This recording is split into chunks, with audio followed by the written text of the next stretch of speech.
Labdien! Šī video virtuve mani sauc Žana. Šodien pagatavošu krāsnī ceptas kartupeļus. Vajadzēs kartupeļi, rozmarīns, estragons, auga ērle, dīles, sojas mērcs, sāls, citroks un paprikas pulveris.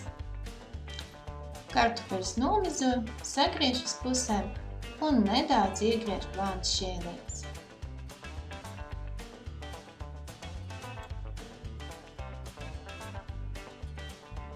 Cepam traukā lēni sojas mērci,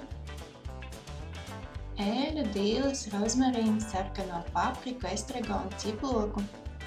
Jā, gribu teikt, ka garšvielu izvēle ir gaumas lieta.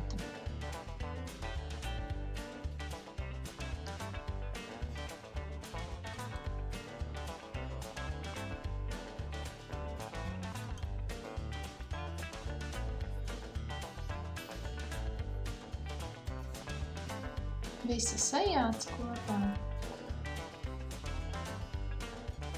Un kartupeļus tiek traukā un iebēžu sagatavoto masu.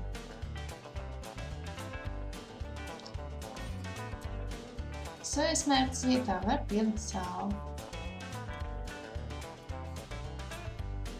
Un cep sakrastētā cepeškrāsnī uz 200 grādiem. Kādas 40–45 minūtes.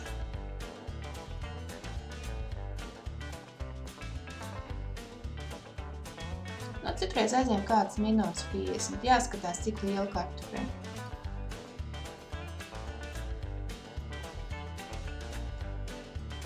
Pagājuši 45 minūtes, kartupeļu garšīgi, smaržo burvīgi.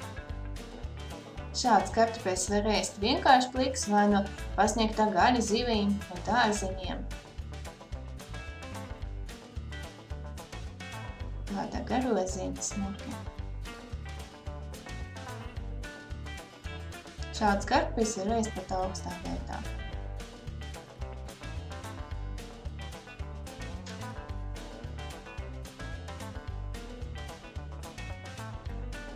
Krāsnī cepti kartupeļi gatavi, lai jums labi garšo, veiksmi gatavošanā. Balsojiet, komentējiet, uz tikšanos!